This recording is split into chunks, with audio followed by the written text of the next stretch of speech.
Esta emisora les da la bienvenida al programa Encuentros con la Filosofía, para conversar poniendo en duda nuestras certezas, con la participación abierta de profesores de la Universidad Politécnica Salesiana, de la Universidad Central del Ecuador, de la Universidad Andina Simón Bolívar. Encuentros con la Filosofía se difunde semanalmente por las emisoras universitarias Infinito Digital, Voz Andina Internacional y Radio Faxo. Abrimos nuestros micrófonos.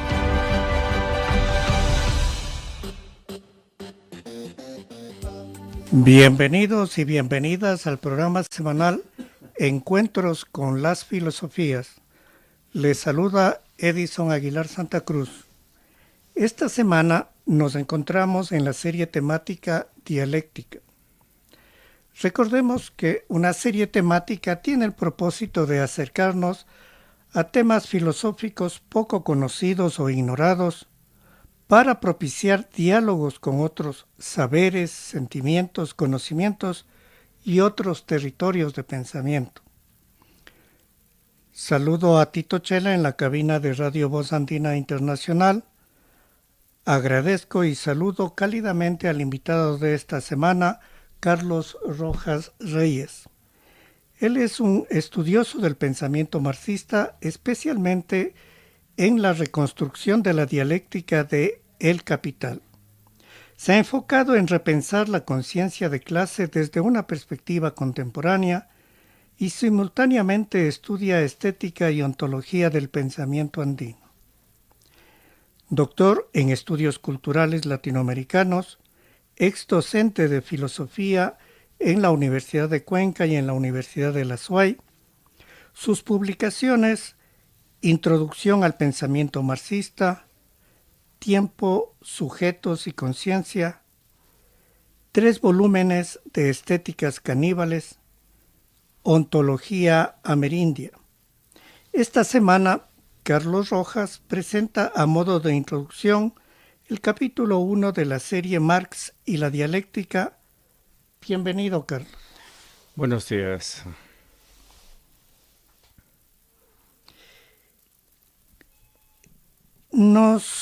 Este episodio nos sirve de introducción de esta serie Marx y la dialéctica, por lo que, como ya nos había comentado antes Carlos, le preguntamos directamente cuál es el estado de la edición crítica y completa de las obras de Marx luego del Mega 2.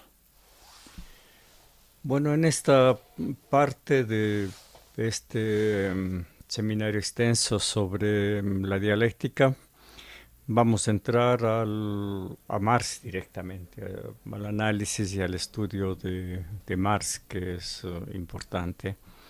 Bueno, primero hay que decir que ha habido desde finales de los 90 del siglo pasado un renacimiento de los estudios marxistas que ha sido realmente enorme. No habría una persona así a título individual imposible que pueda dar cuenta de todo lo que se publica, se analiza desde la perspectiva económica, política, metodológica. Incluso hay estudios como el de Koge y Sato sobre la ecología en Marx. Es decir, el panorama es inmenso, ¿no?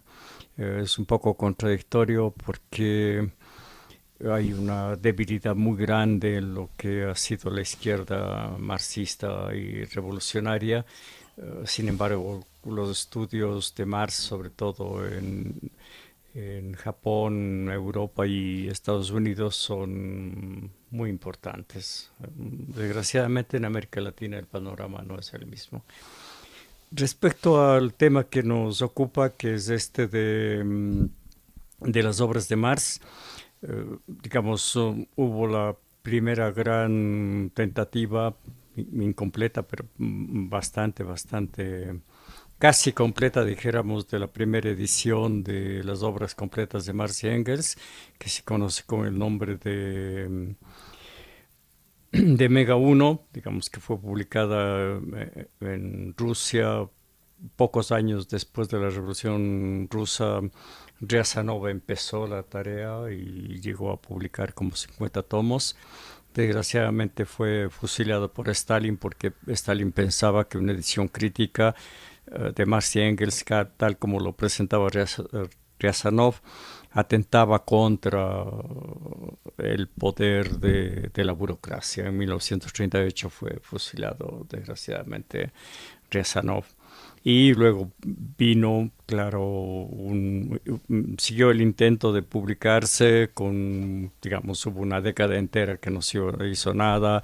Luego se retomó en Alemania y en la Unión Soviética, pero el impulso realmente grande viene con la caída de la Unión Soviética, donde se forma un instituto independiente que compra además todos los derechos de la obra de Marx y Engels, y comienza lo que ahora conocemos con el Mega 2, que es la publicación no terminada todavía, que va a tener más o menos unos 100 volúmenes de las obras completas de Marx y Engels. Esto es importante señalar porque esta realmente es una edición crítica, en el sentido de que se hace en base de fotografiar cada página, cada borrador, de reproducir cada texto tal como está exactamente en el original.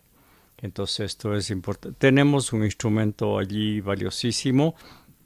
Digamos, en toda esta edición del Mega 2 está en alemán, obviamente, pero de libre distribución. Cualquiera puede entrar y ver cualquier tomo de Marx en alemán, obviamente.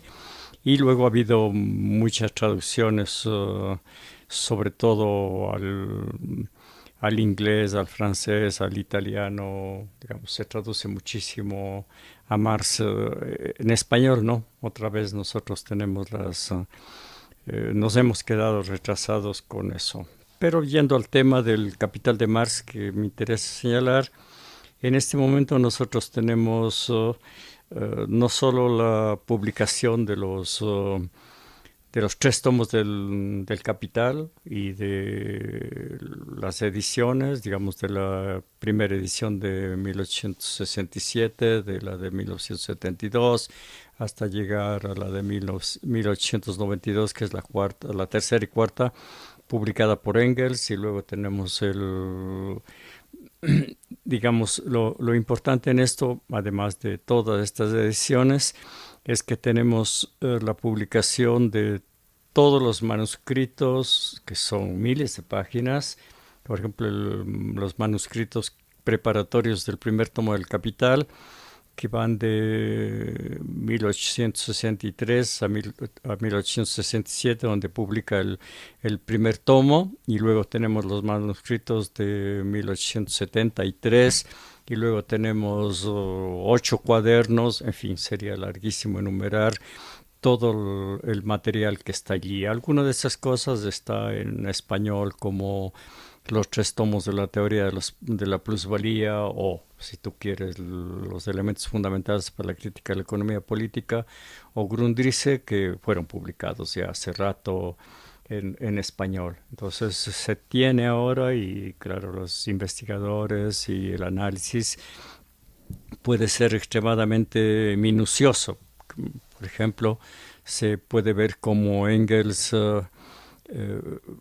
reconstruyó el tomo 2 y 3 que Marx había. Bueno, el del tomo 2, Marx dejó muy, muy, muy avanzado el tomo 2 del Capital, pero del 3 sí había solo borradores dispersos, y lo que Marx hizo una y otra vez, como era su costumbre, era esquemas y esquemas de cómo quería él que fuera. Entonces Engels, que no hay que subestimar la labor de Engels, fue monstruosa, enorme, gigantesca, a pesar de que a lo mejor aquí y allá reinterpretó Marx, cambió Marx, y eso habría que ver, pero en general fue fiel. Entonces yo creo que cuando uno se acerca ahora a Marx, uno tiene la ventaja y la capacidad de que tienes los originales tal como fueron publicados. Yo en mi propio caso, con el poco alemán que sé, cuyo proceso no termino nunca de de aprender, lo que hago es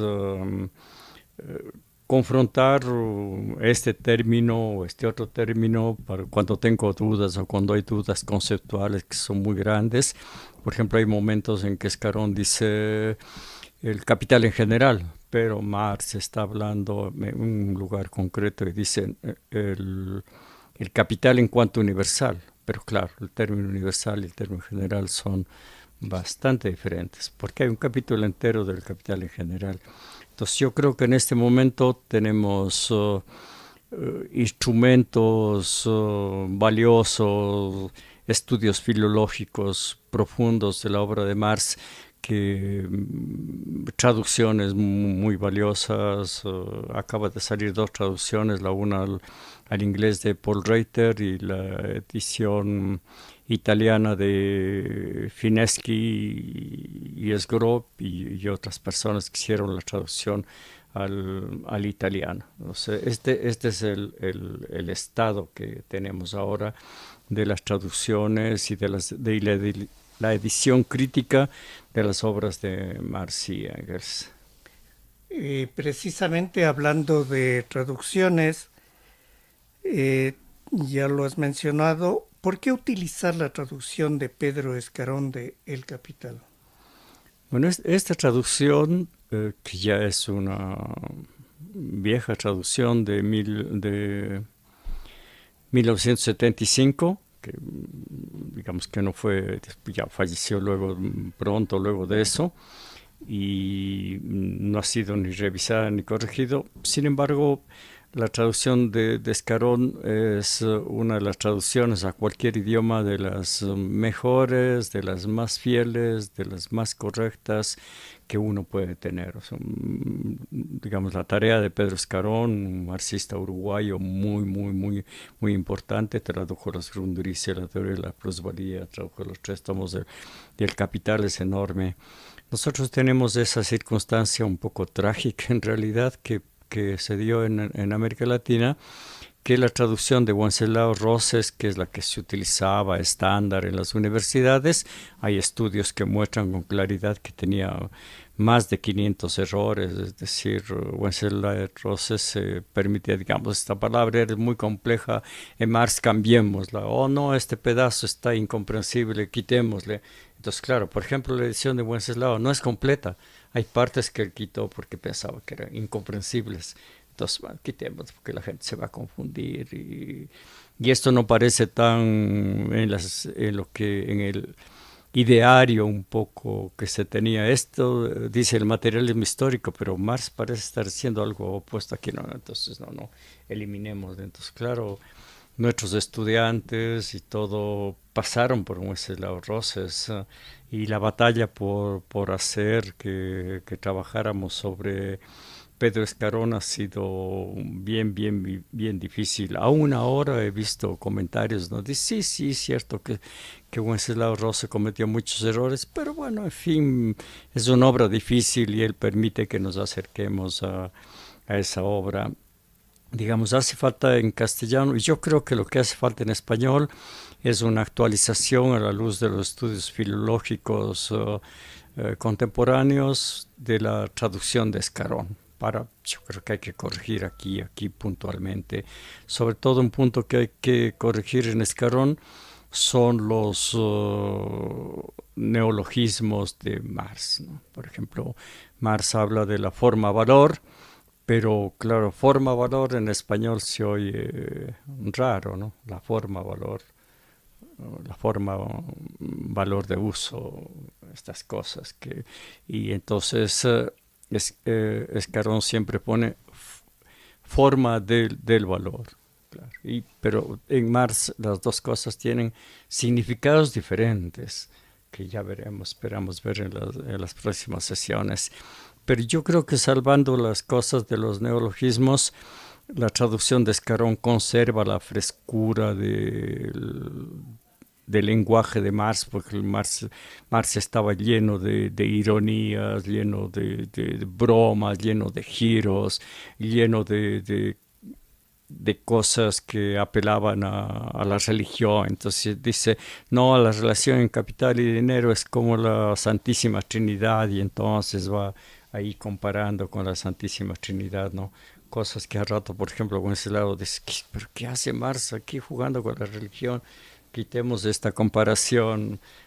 Entonces, este estudio, digamos, este curso de dialéctica, este estudio del Capital de Marx, está tomado, yo tomo la traducción de Pedro Escarón como la de base, la comparo con la traducción de Reiter, que acaba de salir ahora mismo, digamos, a finales del año pasado, y creo octubre o noviembre salió la de Escarón, y confronto con el original alemán, en donde puede haber dudas sobre un término muy concreto, ¿no? Cuando más habla de objetividad, ¿qué está queriendo decir? ¿Cómo distingue objetividad de cosificación? Estas cosas, esos debates que son técnicos. Esto es importante para marcar la necesidad de entrar a estudiar a Marx con todo el rigor posible. Bien. Entiendo yo que el énfasis es centrarse en el estudio del capital para contribuir a cambiar la situación de la epistemología y de metodología. ¿Por qué este centramiento en el capital? Bien, yo creo que cuando uno trata de estudiar la dialéctica, te topas con una sorpresa un poco extraña, si puede decirse así, y es que el Capital es un libro en el cual difícilmente se entra a hacer este estudio, ¿no?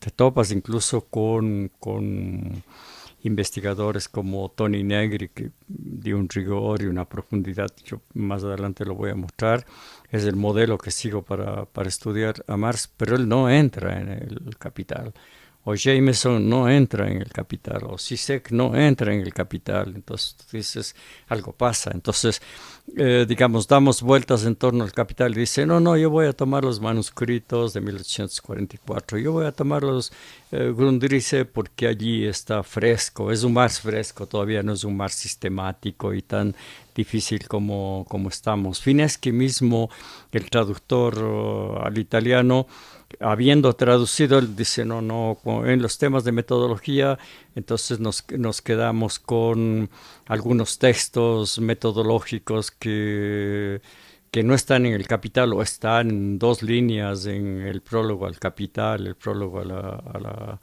la primera edición del Capital, y nada más. Pero yo creo que cuando uno trata de mirar la dialéctica, y en la medida que Marx no escribió un tratado de dialéctica, ni mucho menos, imagínate tú que de los 100 tomos de las obras completas de Marx y Engels, todo lo que él escribió sobre dialéctica no dan para un tomo, es decir, todo hay un volumen que es escritos metodológicos de Marx, y es un folletito de unas 60, 70 páginas. Es todo lo que escribió Marx sobre metodología. Digamos, los investigadores reunieron lo que está en los Grundrisse, lo que está en la contribución, lo que está en las notas a Wagner, en fin, en los prólogos. O sea, Marx, él no iba a... No se ponía en el plano de decir, bueno, ¿cuál es mi metodología? Él estaba preocupado, su preocupación central, fundamental, era entender el capitalismo, y claro, para eso entonces estaba el tema del capital, y bueno, la otra, la lucha política, con el manifiesto comunista o la guerra civil en Francia. Entonces yo creo que si uno quiere buscar, entrar, penetrar efectivamente en lo que es la dialéctica, yo creo que hay que ir a la obra principal, ¿no? A la obra principal de un autor. Digamos, es como si uno dijera, voy a estudiar a Nietzsche, pero voy a dejar el así Zaratustra aparte. Uno se sorprendería. O si tú dijeras, quiero estudiar Deleuze y Guattari, pero no voy a tomar en cuenta 1000 mesetas durante Edipo, entonces diría, pero ¿cómo dejas, o cómo dejas en Foucault las palabras y las cosas? No hay cómo, tienes que enfrentarte con el núcleo de su pensamiento. Entonces yo creo que es una pregunta enteramente válida y que va a mostrar además con todo la maquinaria sistemática, rigurosa, profunda que está en el tomo 1 del Capital. Uno tiene que reconstruir ahí lo que es la dialéctica, porque la dialéctica está allí en funcionamiento. Entonces, yo creo que es una tarea en la que hay que meterse. Esto, obviamente hay una serie de estudios que combinan un poco dialéctica con economía política, donde entran en este aspecto o este otro aspecto del Capital. Yeah. Tú dices como objetivos de este estudio cambiar la situación de la epistemología y la metodología. ¿Por qué? Sí, porque yo creo que lo que ha sucedido en el mundo de la dialéctica ha sido el hecho de dos fenómenos que nos han afectado muchísimo. El uno, la vulgarización del marxismo por parte del estalinismo y las corrientes más dogmáticas, donde tú tenías la posición, negación, o tesis, antítesis, síntesis, y las contradicciones y la transformación de la cantidad en calidad y la práctica como criterio de verdad, no sé, una serie de cosas que estaban esquemáticas, sobre todo en el marxismo vulgar, de un esquematismo extremadamente rígido que impedía la comprensión de la realidad. Entonces ahí tuvimos los manuales de la Academia de Ciencias de la URSS que servían de referente y que son esquemas rígidos que no te permiten comprender la enorme riqueza de la realidad. Esa es la primera cosa que tuvimos. Pero cuando eso se echó abajo y digamos, y al margen de eso también siempre hubo miradas críticas, que sí, como las de Althusser o Sartre, no sé, para poner ahí, pero también en las visiones críticas como Ullmann o Tony Smith, para mencionar las contemporáneas, hay una especie de fetichización de este pequeño núcleo de escritos sobre método, sobre epistemología y metodología de Marx. Entonces ahí hay una fuerte fetichización, es decir, te pongo un ejemplo concreto, hay un Manuel Zamaja, hijo de un epistemólogo famoso, Juan Zamaja, tiene un curso sobre Lukács en Argentina, ¿no? Entonces él dice, no, así aquí el tema de que la dialéctica es el ascenso de lo abstracto a lo concreto, esta es una cosa que absolutamente indiscutible. Y dijéramos, y el hecho de que partimos siempre de lo abstracto, o el hecho de que las determinaciones, la categoría de determinación, porque lo concreto es la síntesis de múltiples determinaciones, eso es fundamental. Entonces tomas 3, 4, 5, 6, 7 frases de Marx y la vuelves un fetiche que no es discutible, sirve como base, no se profundiza, se gira en torno a eso. Entonces tú abres un tomo y ves otra vez el tema. Es que Marx distinguía el método de investigación del método de exposición. Entonces te enfrentas aún en las áreas críticas con una especie de dogma cerrado, indiscutible, que no te permite entrar. De hecho, no te permite entrar al Capital, ¿no? Porque no puedes reconstruir lo que era método de investigación y método de exposición. O sea, a pesar de que tienes los borradores, entonces te enfrentas con esa cosa, con esa cerrazón, o el tema de la relación con Hegel. Es decir, ciertamente que se reconstruye y se muestra todo lo que Marx le debe a Hegel, pero se dejan de mostrar las profundas discontinuidades con Hegel. O, digamos, el problema de no sales de la metáfora, ¿no? Digamos, Marx invierte a Hegel, Marx mismo dice, ¿no? Vamos a invertir a Hegel, pero bueno, invertir significa, o sea, es una metáfora, pero invertir significa, o sea, esto es, hay que darle contenido, hay que darle cuerpo, hay que explicarle. Entonces yo creo que hay que entrar en el Capital, hay que entrar en la Guerra Civil de Francia, en el Manifiesto Comunista, en los otros escritos de Marx, sobre todo del Marx maduro, para ver ahí cómo está actuando la dialéctica, cómo ahí está la dialéctica en vivo, ¿no? No, digamos, está subyacente, está implícita, y hay que, claro, sacarle a la luz y reconstruirla. Y para eso hay que hacer este trabajo minucioso de entrar en el Capital. Y esto es una cosa que digamos, es como esas novelas famosísimas, o sea, el Ulises de Joyce, ¿no? Todo el mundo habla de esa novela, nadie la lee. Entonces con el Capital pasa un poquito eso, ¿no? Todo el mundo habla del Capital, se refiere al Capital, pero nadie lo lee, nadie dice, mire, aquí en el Capital se encuentra. Y claro, cuando tú penetras en el Capital, como intentaremos ver en las sesiones siguientes, hay bastantes sorpresas, muchas sorpresas, ¿sí? Voy a intentar ponerlo textualmente. Dice, esto está diciendo Marx textualmente. Entonces hay que enfrentarse con lo que exactamente dice Marx y hay que penetrar en Marx, desde luego.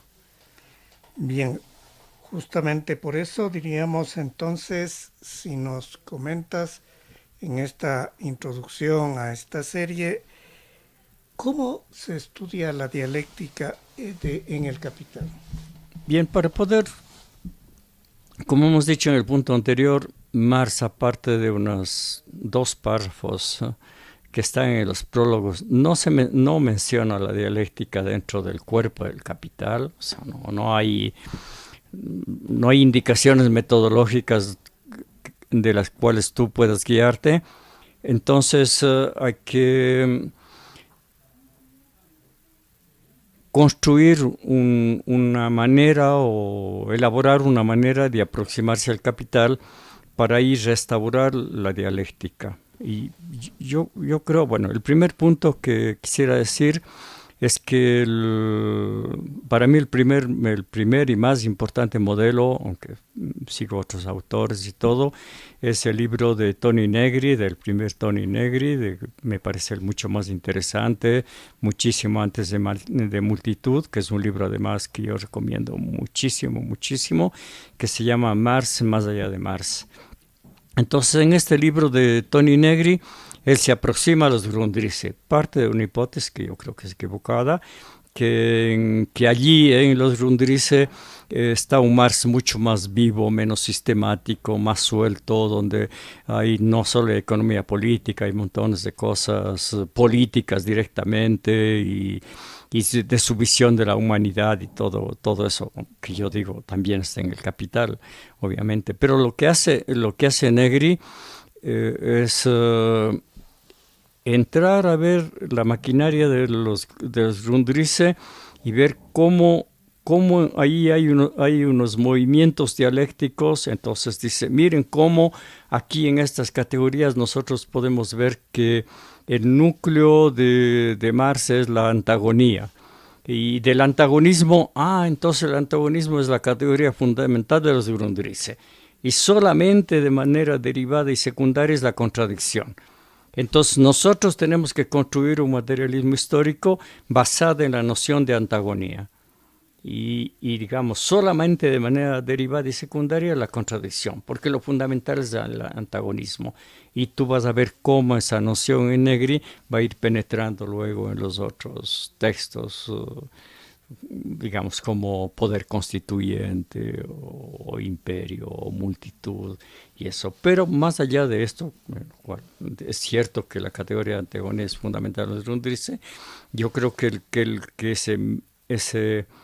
esa lectura minuciosa, esa microlectura textual, frase por frase, le permite a Negri reconstruir el método dialéctico en esta obra. Entonces eso de alguna manera es la guía, la primera gran guía que sigo. Entonces digo, bueno, ¿por qué no hacer lo mismo con el Capital? A ver, entremos con el método, así como Negri reconstruye el Grundrisse, reconstruyamos el Capital.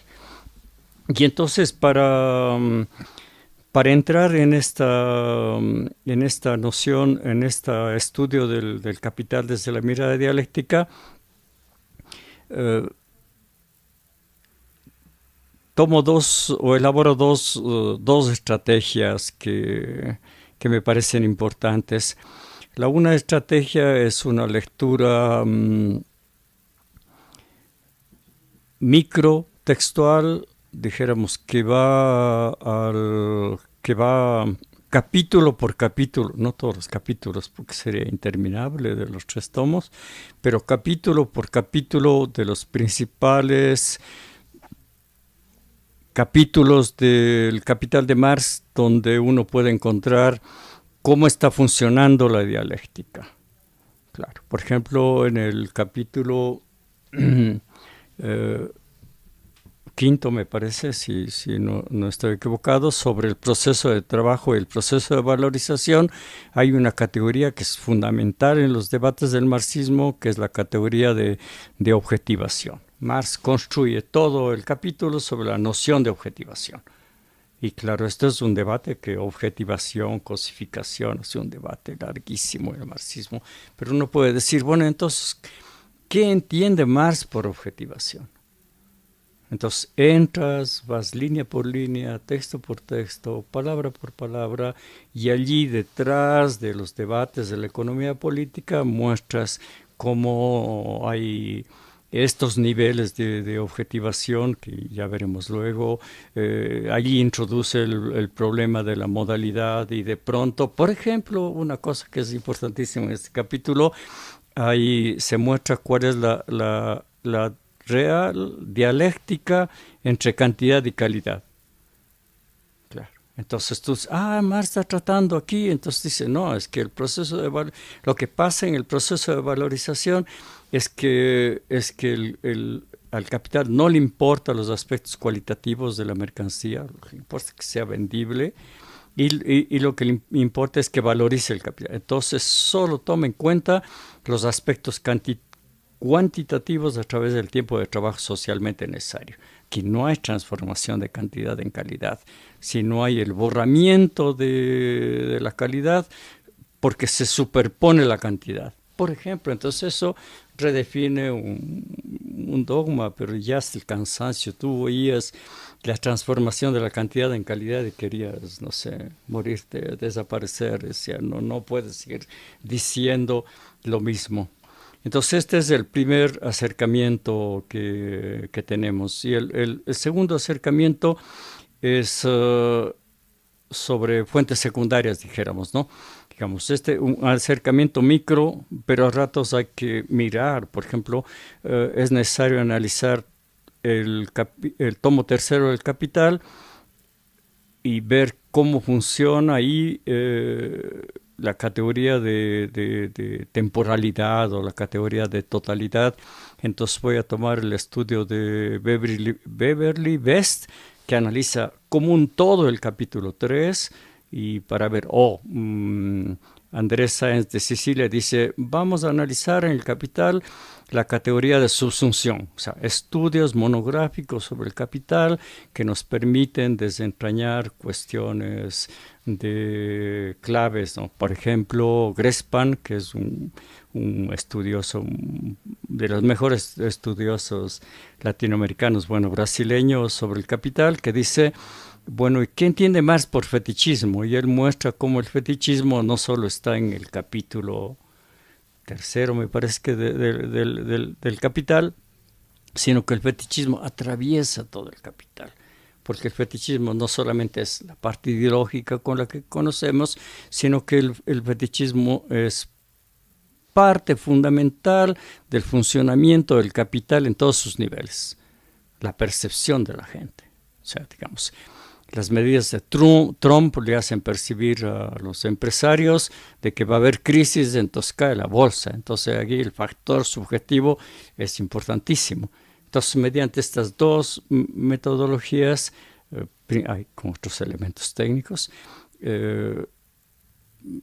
me acerco a reconstruir la dialéctica en el Capital.